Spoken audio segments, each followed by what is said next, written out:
Yo, guys, this is the Can't Focus podcast where we focus on everything and nothing at the same time. But right now, need you to focus on clicking that like button, subscribing, and just sharing the content. If you rock with the content, just share the content. What it is, what it do, what it be like, what's good, what's hood is your boy Martin Hopeful. You can find me at Martin Hopeful. It's your boy Kanoe Music at Kanoe Music, aka I never even really liked Drake. We starting this. I go by the name of Alive. You can find me at Alive Raps. What's your name?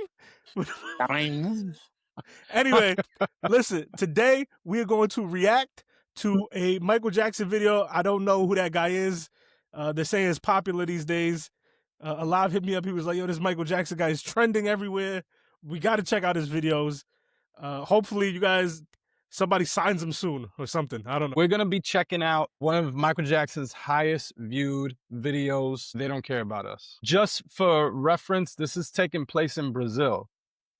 Specifically in the favela. Also, Spike Lee directed this video. Oh, that's a good caveat. I didn't know that. Michael, eles não ligam pra gente.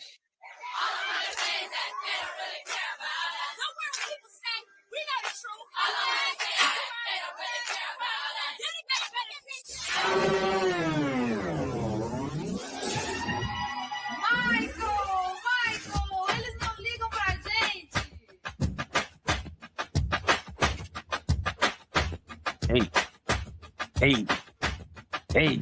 No disrespect to Brazil. It's not just It's not just towards Brazil. I think to just some insight to the title. They don't care about us. To add credence to it is, when was this video made? Because we're in 2026 now, and you could go on YouTube and look at favelas right now, and they don't look that different than this video right now. So they didn't care about us, and they don't. Yeah. Don't care about us now. This is actually in Salvador, Salvador, Brazil. Not Salvador, the country. Salvador, Brazil is a very black part of Brazil. Yeah, them going here was very intentional.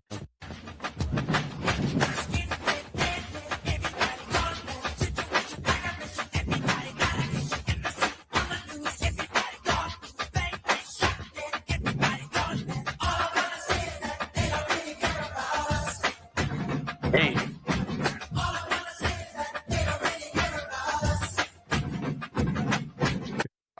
Very black. It feels very black.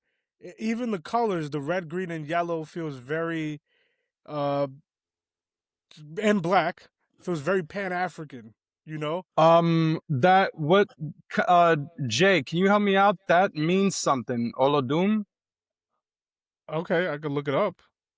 I believe it says Olodum. My boy It's like I want to say it's like an African god. Olodum is a renowned Afro-Brazilian cultural group and social movement based in Salvador. Its name derives. Oh, look, Kyle be knowing. Its name derives from the Yoruba word Olodumare that translates to God of Gods, Supreme Creator. So it's derived from the Yoruba, which is like in Nigeria, and it is actually a native to this region of Brazil. So he's paying real homage here. Yeah, I'm pretty sure. Well, who knows? Maybe Michael Jackson knew about the Yoruba, God portion of it. But it's dope that that it was a social movement in Brazil, and he was like, you know what? Let's really put that out there. Google says it is the equivalent to the Black Power movement in the United States for Brazil. Was there? I mean, in 1995, was there any issues going on in Brazil that still? Some people, if you ask, again, no disrespect to Brazil, but this is all Latin America. If you ask, Brazil is a very colorist country, and they have their racial hierarchy issues severely. So maybe there's some sort of representation as to why he did it in Brazil as a juxtaposition to what's going on in America. He's like, kill two birds with one stone. Like, I'm gonna come to Brazil and talk about injustice and racism and colorism, and also because I mean, we didn't get to that part of the song, but he said if Martin Luther was living, he's putting, like, Martin Luther King has nothing to do with Brazil, so he's kind of killing two birds with one stone, like utilizing the shirt, utilizing Brazil to spread awareness about this social group. and also talk about like, yo, this is also happening here in America. Yeah, and also this is 1995. What I'm about to tell you is from 2026, or at least the 2020s. Brazil has about 50% population that identifies as black or mixed race, but black Brazilians earn about half in income to their non-black counterparts. So the racial disparity, that's now. So the racial disparity has existed, is existing, hopefully one day will cease to exist. The beauty of it is that these verses aren't long, but the words say a lot. Just so we know what he's saying. Skinhead, deadhead, everybody gone bad, situation aggravation. In the suit, on the news, everybody dog food, bang bang, shot dead, everybody's gone mad. What does everybody dog food means? Can we click on that? Negative press and allegations regarding Michael Jackson are being fed to the masses through propaganda streams, and whether people want to believe it or not, it's being provided to them. The dog food reference may mean that the news is just poor journalism, bad quality food, thrown together to make a story out of nothing. It could also suggest that we, the public, are dog food to the high powers that be, who are the big dogs that call the shots. So is this a triple entendre? Is this a song about Brazil, we're spreading awareness in Brazil, criminal and racial injustice in America, and Michael Jackson fighting against the journalism and the news? There's also bang bang shot dead could be a reference to police shootings. Everybody gone mad about those unjust shootings. People do whatever they believe is rational to right the wrong.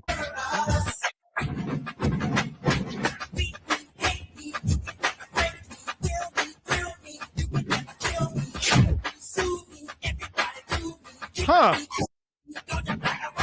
You want to bring up those lyrics? Obviously, the chorus, all I want to say is that they don't really care about us. I wonder what this says here. Hold up, well, let's talk about that. The chorus is powerful. It's like, you know, to what you said earlier, you said simple lyrics, but sometimes simple lyrics aren't always simple, you know? Yes. When the biggest star of all time is telling you they don't care about, this is a guy who has access to the elite. When he's telling you they don't really care about us, he means that. They might not care about us. There's messaging here, right? We're talking about Spike Lee, who is the quintessential black director, right? Like, we on this channel, we praise Ryan Coogler, right, for all that he's done. Ryan Coogler tell you, I look up to Spike. You know what I'm saying? Like, Spike, he called Spike to come watch Sinners in LA. You know what I mean? Spike is a legend. You get Spike as the director. You put on the black movement shirt local to the region, and you're the chorus, which people repeat over and over again on your pop song that you're gonna have little kids going, they don't really care about us. Like, that's I don't know, man. This is his 5th solo album, unless you include Forever Michael. I don't know. His net worth in 1995, he is the biggest star on earth, plain and simple, bro. For him to do a song like this and go to the favela. By the way, I don't know if y'all know, but there's a second video that him and Spike shot for this, and it's taking place in a prison. So same song, but in a prison setting now. In Brazil? No. I don't know exactly where. I know less about that video. I haven't seen it since I was like a kid, but they're in a prison and he's with prison mates and stuff. Not according to Claude. According to Claude, the prison version was filmed first. Oh, really? In a real prison in Long Island, New York. Wow. When they submitted it, real prison? When they submitted it to MTV, MTV banned it and called the footage too violent. We gotta watch it. So as a reaction, Mike and Spike flew to Brazil to shoot the Olodum version. And they shot it in a favela, in gang territory. Oh, this is something that Claude told me that I didn't even think of. This is at the height of the Rodney King stuff. Oh my God. Yes. I didn't say anything because I didn't want to sound like I was an idiot. But I was like, yo, wasn't Rodney King in 1995? He was beaten in 91. But this is like at the height of it. This is like, that's like during the case. In 93, they had the riots because the officers were found not guilty or whatever. They found out not guilty. They were saying that he refused traffic stop or something like that. There's something around those lines, but he actually was compliant. My fault. 92, I think the riots are. This is tough. A lot of things were happening, bro. Because No, I in mean, 94 he gets awarded money. I want to put it out there. This is around the time. I mean, there's a lot of things happening, but also I feel like people were getting at Michael Jackson for the race thing, like, oh, he bleached his skin, he's white. Oh I yeah, think that's this true was too. smart. I think this yes. was a smart move for him to talk about this. Be like, yo, listen, I'm still 100% black. I'm still down with y'all. Also, Trust me. Yeah. he's also already gotten the allegations, right? The allegations at this point. Yeah, I believe that was in 93, actually. 93. So verse 2, beat me, hate me, you can never break me.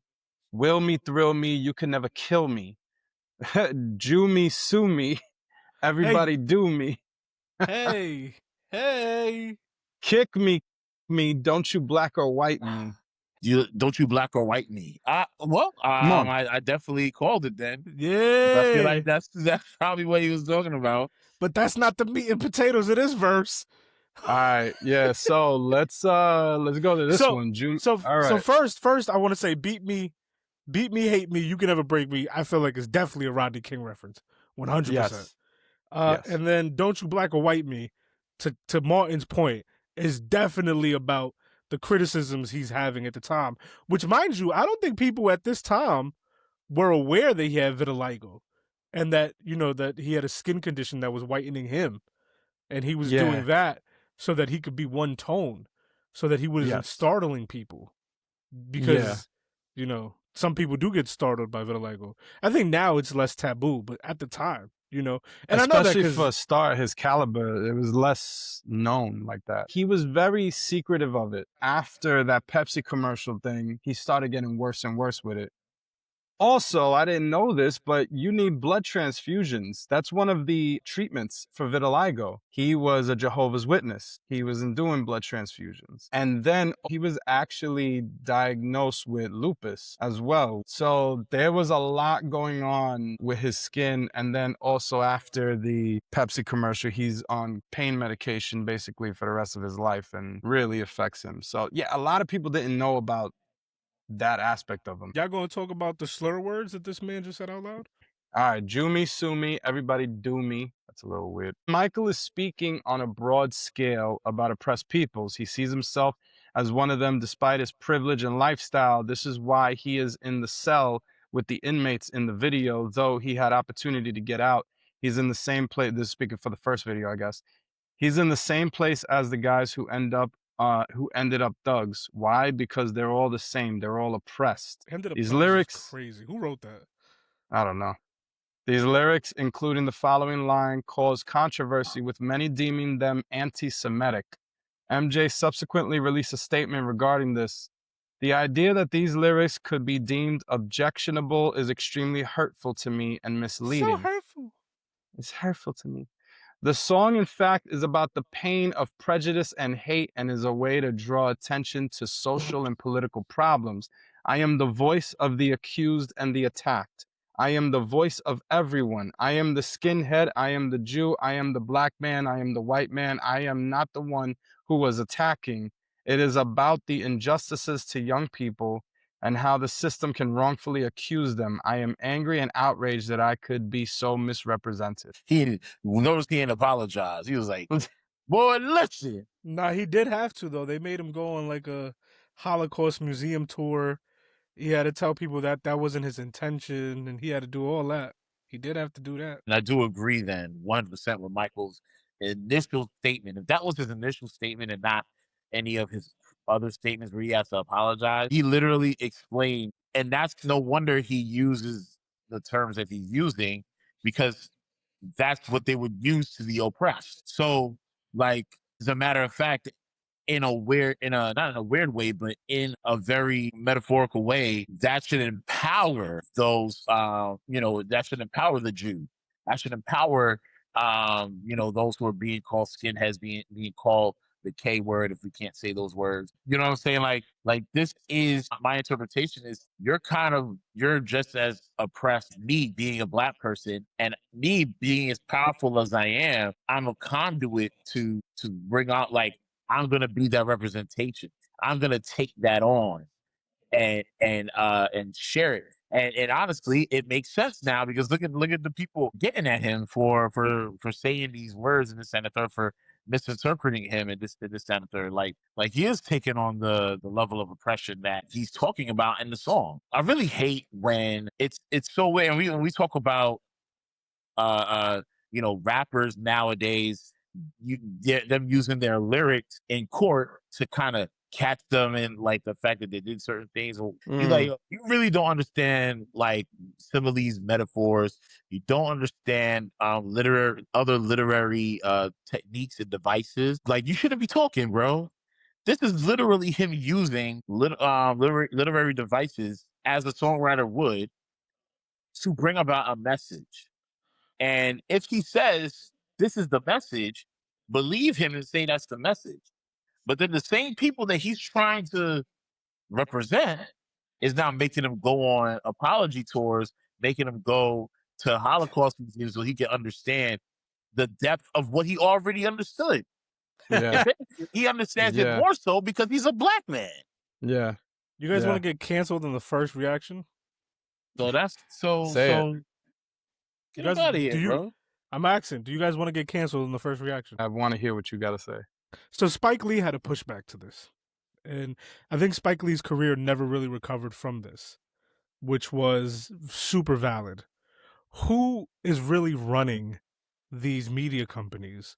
Who's running the music companies and the Hollywood companies? Because why is the N-word being cleared everywhere? Why is the N-word being cleared in comedy, being cleared in music, being cleared in movies, and nobody has to do an apology tour? They're not taking anyone to African-American museums. They're not teaching anybody the racist impact that this has on society. Who is really in charge here that the N-word has, it's a slur? What are we? Do we rank slurs? I mean, look, and I can tell you, that's Spike Lee's words. He is 100% in his right to say it. And he's 100% correct.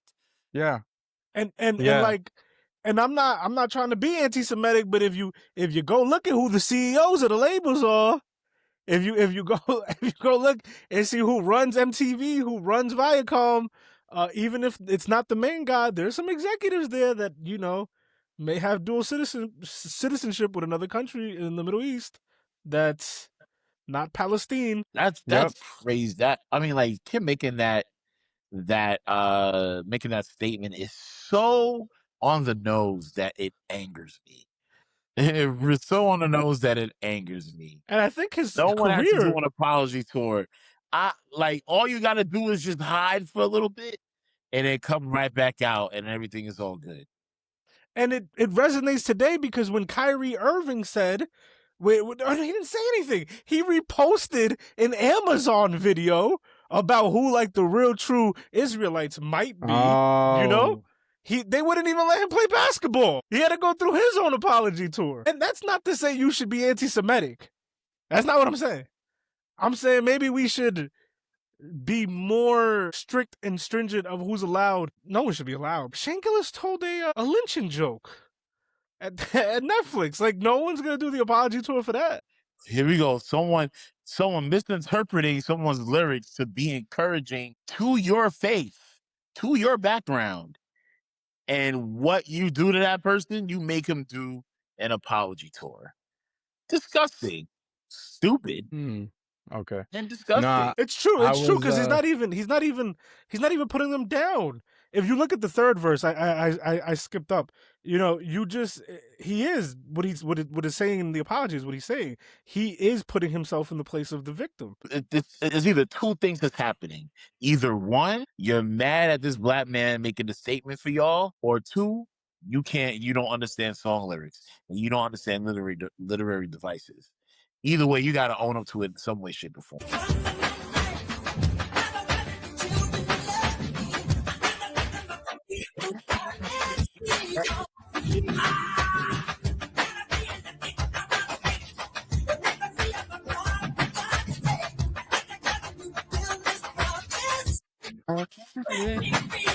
This is such a This is such a fire style. What's So I that? just have to say, Michael Jackson's like the tucked in shirt with the jeans and Yeah. of course, obviously his Bro, he looks loafers. like my mother.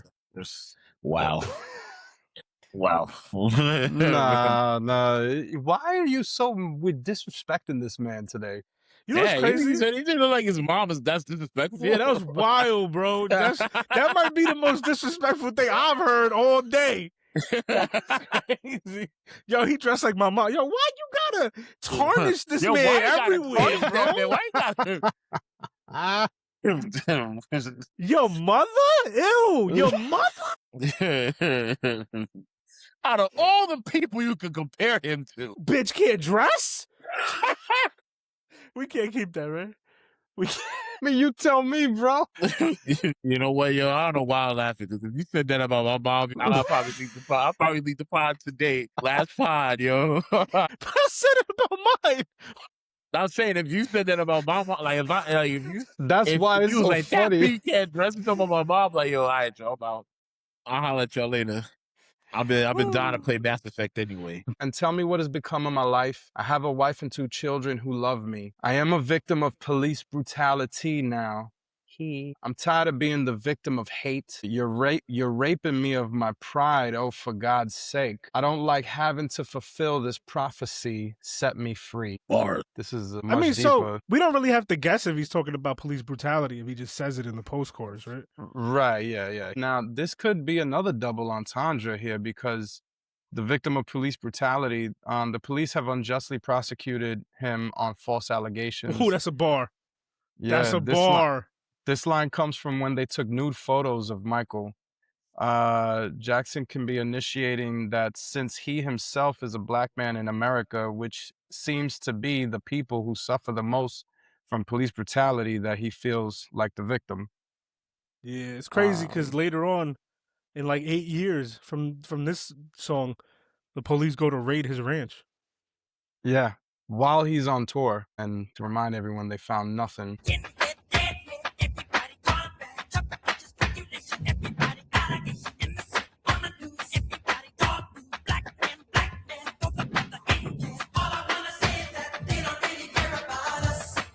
So these lyrics are something that I think a lot of people might gloss over. Trepidation, speculation, everybody, allegation.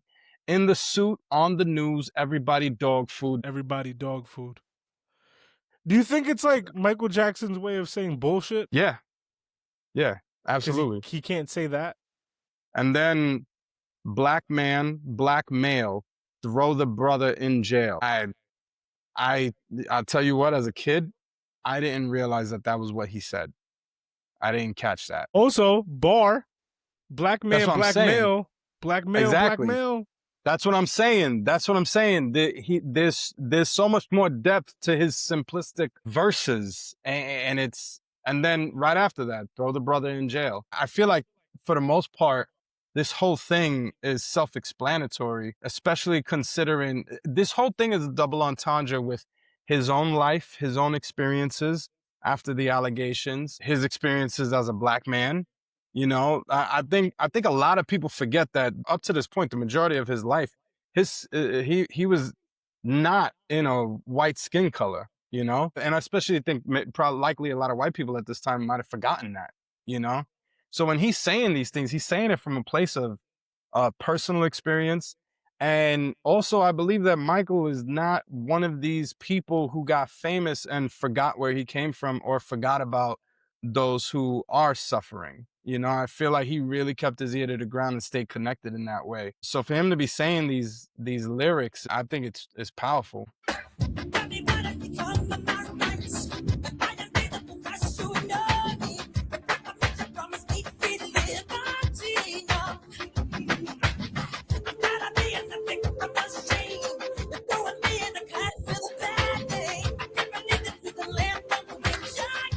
Bro, that Olodum, the red shirt that he had for Olodum, that joint was fire. So I looked up how much it might cost. Yeah, don't ever look that up. That, that joint cost $1,000, bro. Dear God. Nah, you can probably get a knockoff for a lot cheaper. Probably go on tpublic.com or something. Find it.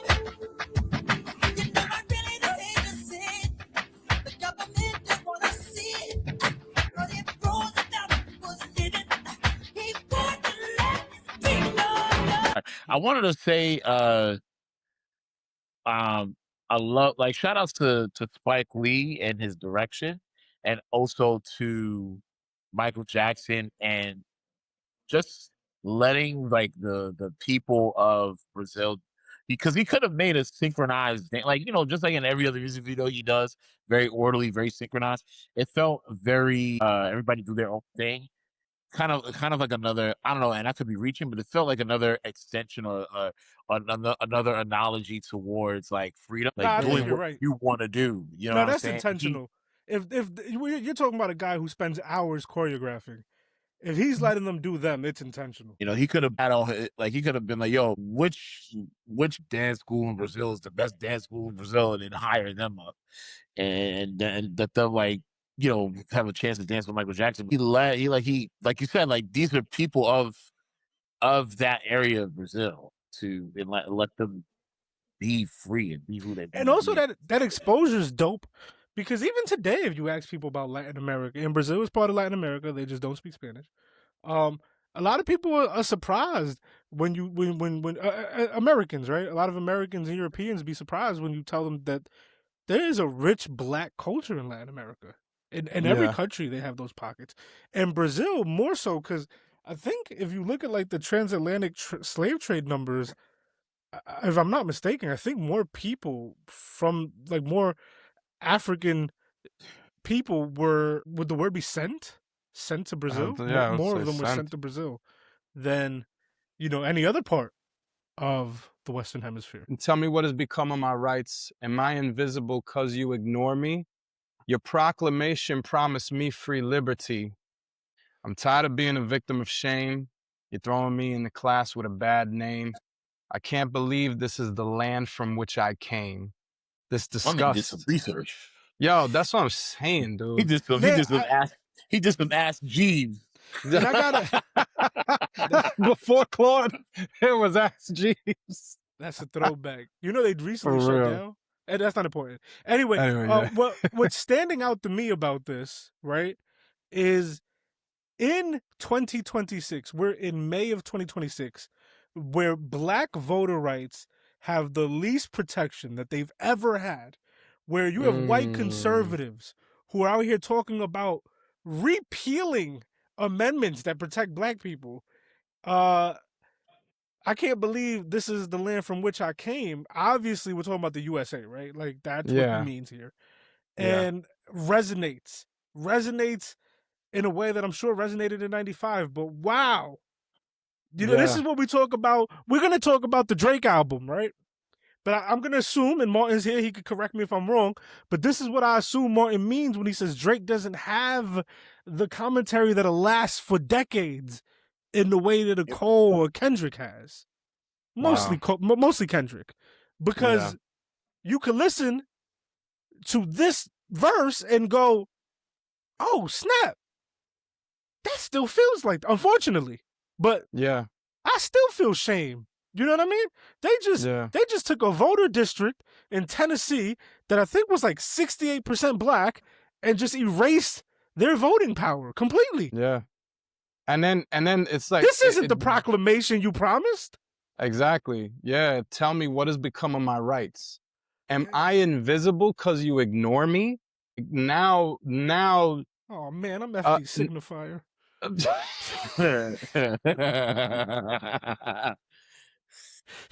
Nah, shout out there. He does great content. he does super dope content. But yeah, it's like, am I invisible because you ignore me? So you're going to act like I'm not here. And if you act like I'm not here, I have no rights. This is not the proclamation that you promised me. You're throwing me in the class with a bad name. You could also see that as like class systems and stuff like that. Like, I feel like this. I think you do have to see it that way. Judging by the way he's written a lot of these lyrics, I think He's a lot of these have double meaning. Some probably we've missed. This is why a Gen Z can listen to this song and be like, "Oh, this is fire," you know? It's because it still resonates to this day because it was truthful back then. And it's just, and especially for the biggest artist to ever live, you know, Drake, stop it. You're not outdoing this man. He gave us this 16 years after Thriller. I gotta be honest about off something. the wall, rather. Yeah, I gotta be honest. I like to bother you a lot because you're my friend and that's what we do. I like watching you really hate life. But as you guys know, Prince is one of my favorite artists of all time, and I think the fact that he could play every instrument, you know, the music he made, artist-wise, artistically, just a phenomenal person. You know what I'm saying? Like a feat of nature that you probably will never see again, right? And a lot of people ask, well, why do a lot of people regard Mike above Prince, right? Because they both made just timeless music, amazing music. And I think the answer is Mike was more socially conscious. And he made it in a very palatable way. This isn't I'm blackity black, y'all, blackity black, y'all. You know what I mean? That's not what he's doing. Like, your proclamation promised me free liberty now. And also he's like a beautiful voice. So it sounds like an angel's telling you this. But it is, honestly, I don't think we see it again, for real. And that is what kind of makes Kendrick so special also, is that Kendrick can do that. And it's not, again, you're trying to rap like you freed the slaves. It is, you know why that bar didn't hit? Because that's not true. That's not how Kendrick raps. There's a lot of rappers that rap like that. Rappers I'm a fan of that I'm not going to name. But a lot of rappers sometimes can get too preachy. You know what I mean? And just to go back to Mike is just making music that, you know, on a base surface level feels good. It's good. It's polished. It's nice. The melodies are right. The production is right. But on a deeper level, it's like chicken noodle soup for the soul, bro. Nah, for real though. Like it just sticks with your soul. It is. Even on the bridge, you know, he could have used the same bridge he used before, but he's not. Every single thing he's using is being used intentionally. You know, I really do hate to say it. The government don't want to see. But if Roosevelt was living, he wouldn't let this be. He says the same thing about Martin Luther later. I would love to know, you know, conservatives, black conservatives, white conservatives that love Michael Jackson, because they love Michael Jackson too. I wonder what would they think about this breakdown that we're doing, or any kind of breakdown where it's really talking about they don't care about us. Like, do they agree with Michael Jackson, or do they cherry pick like they always do? Right? I just, it's something that I gotta really think about, because Michael Jackson would be, probably still is talking to them, talking about them in this situation. You know what I'm saying? It's a thought process. You know what I'm saying? Like it's the same way that they cherry pick Martin Luther King. Yeah. And they'll say, like, you know, they'll take pieces of the "I Had a Dream" speech or other speeches that he made and say, see, he cares about conservative values. No, my guy. That's not the case. And it's the same thing with Michael Jackson. They probably never even heard of this song. It's probably a B-side for them. Right. Yeah. It is. For a lot of people, it is.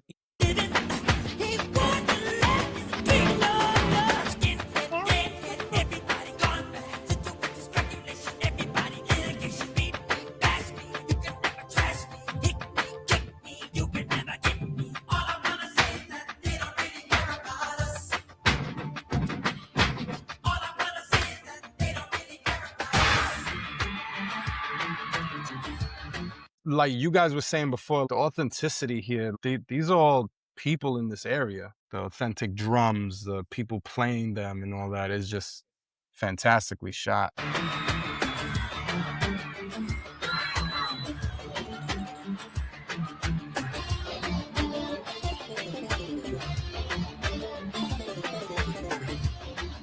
Like Spike.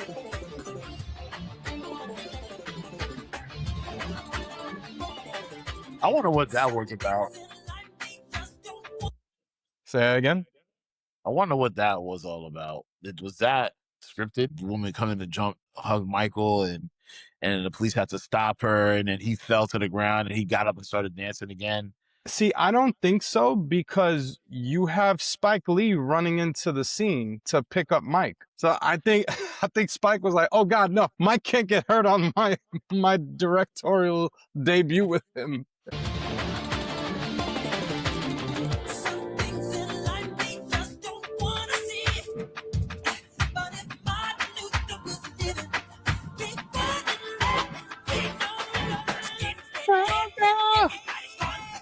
If it's true if it's true that did happen and they didn't cut it out of the video, I really feel like it confirms a lot of what I was saying before about this whole idea about freedom. Like, you're free to be who you want to be. You're free to do what you want to do, and no government should like hold you back from doing that. You know what I'm saying? I think like the fact that Michael Jackson hugged her back instead of like push her away, accepted different things like that is just shows.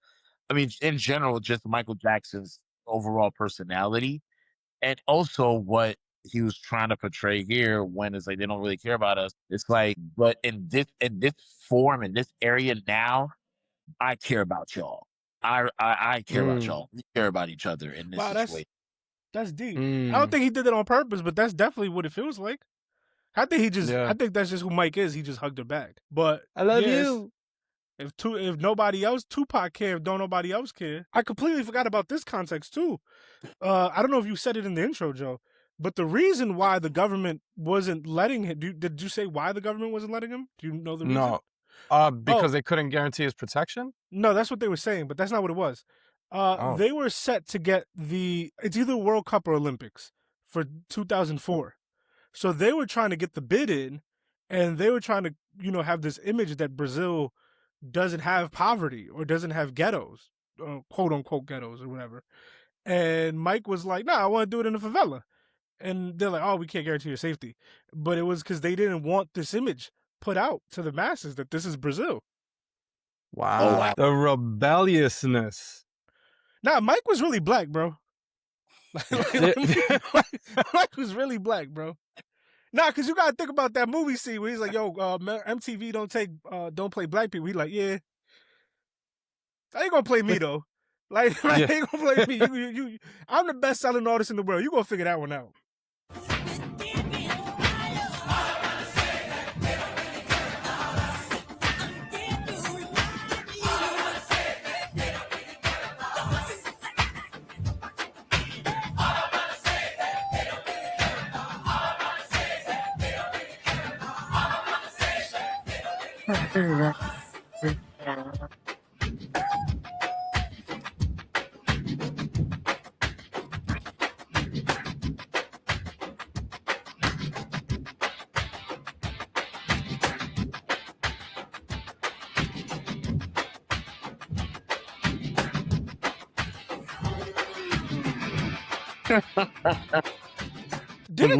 Look at the lives of proud.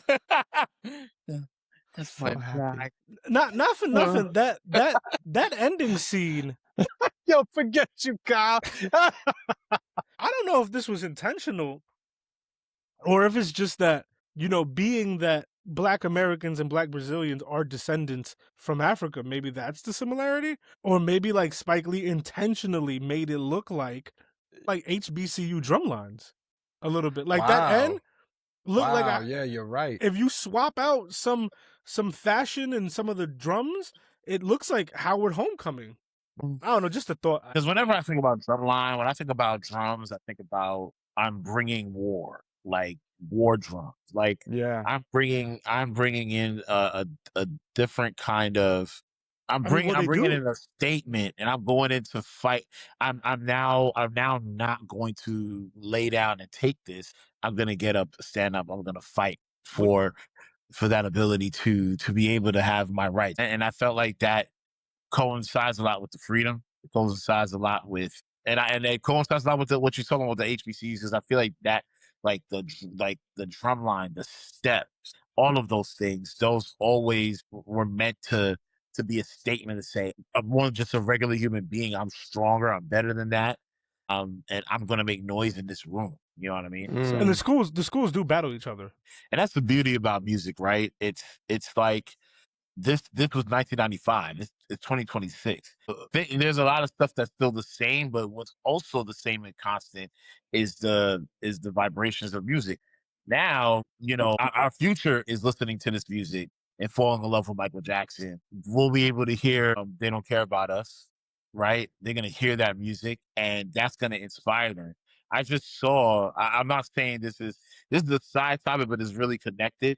I just saw a 16-year-old kid go up to Congress, like wherever the lawmakers are in his area in Louisiana, and basically talk about how they're messing up the laws for Black people. That's a kid that's basically sounding war drums, like the soundtrack to him doing that. One of those songs is probably They Don't Care About Us. That song is still constant. That song is still moving. It's still reverberating through the years and years and years that it's been out there. So like it's still used as an effective weapon against tyranny. That's really one of the main reasons why I don't think Drake, you know what? I guess that's the segue, right? That's the segue. Like that's why I feel like this, like Drake. Nah, Yeah, say it. Say it. he can make more. He can Yeah. make more streams than Michael Jackson. That's why. He can make more. He can make more money than Michael Jackson. You But can he's buy his not going to gloves. have a big enough impact than Michael Jackson. And That's why I really get really frustrated when I see Drake. I call them Drake Glazers all the time. The ones that just is nothing but Drake. Like these Glazers be going off talking about he is the greatest ever. He has made impact. What impact? I need you to specify the impact that he's made. When I'm talking about for the culture, for Black culture, for hip hop, what has he done?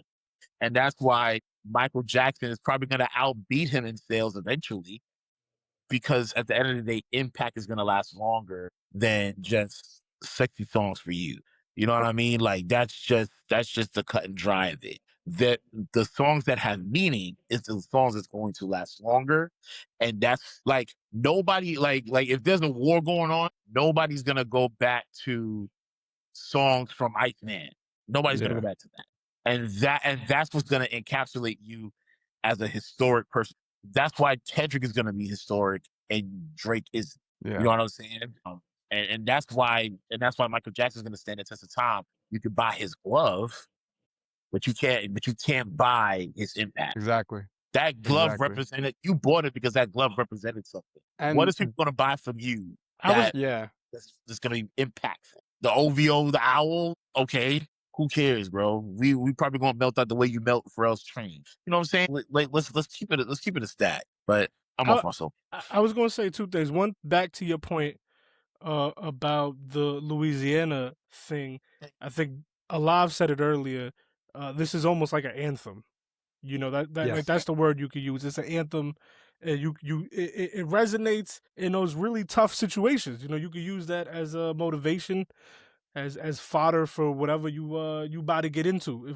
If you feel like people don't care about you, you know, whether that's your government oppressing you or whatever. Honestly, and to the Drake thing, I don't know why no one says this when we talk about, because that's been the narrative, right? That's why I was like, say it, because people have been talking about how he's overtaken Michael, right?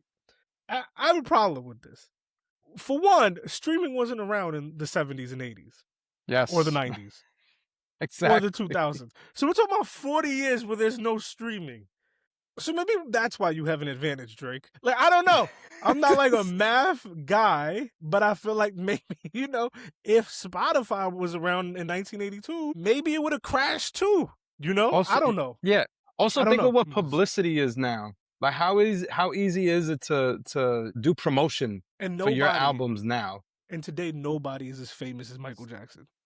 Exactly. This is not true. I think the closest you can come to like being as famous as Michael today is probably being a world leader. Like you want to talk about getting money, Michael Jackson got you on that. Bro, I You saw want to talk about business deals? Michael Jackson got you on that. You want to talk about getting girls? Michael Jackson got you on that. oh man, that's true There's too. a The picture of business him thing at is Studio 54 with women carrying him into the club, no the business. carrying him like he's a sultan. The business thing, I think people don't even talk about really how much of a boss he was. Really, yeah, I think it's because he's black too. Genius. I think it's because he's black that people go, "Oh, he stole the Beatles rights," and it's like, Right. white people do that all the time. Like white people is Right. buying music rights all the time, bro. Yeah. And when we talk about business acumen, that man had not just his catalog, and not just the Beatles catalog, and not just Eminem's catalog, but catalogs.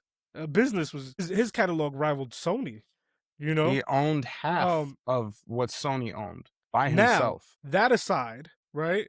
I know we haven't reviewed the album yet, but I think this is really important when we talk about pop artists, right? Drake has a lot of fair weather fans that have turned on him, and rightfully so. The music is not great, but you don't see that with Mike, man. Mike, Nope. listen, you want to be honest? If we're gonna be real, the allegations that he got, the trials that he went through, way more damaging than Not Like Us. Yes. It's not comparable. Fans stood tall with him throughout that. But I really want to highlight is Mike, is that what an incredible career, right? Like and it's music videos like this where he's not just taking the time to make Billie Jean or Thriller, you know what I mean? Like we said, these might be B-side records. He's taking the time to curate the B-side, the C-side records. Yeah. And he's putting his all in all of it. In all of Yeah. it. This is a cheetah print. And he got mad and albums and no cheetah Yeah. print. That's a good way to summarize that, I think. And maybe I'm wrong. Drake fans can kill me. But I've been listening to Drake my whole life. Listening to Michael my whole life. I feel like Drake makes music that he thinks people want to hear, that will be popular, and he's good at it because he's charted. Whereas I think Michael made music that he thought you needed to hear, and he was good at it because he charted. But the intentions were different. You have two people who were able to get where they wanted to go, but the intentions and the impact are going to be different because of that. Yeah.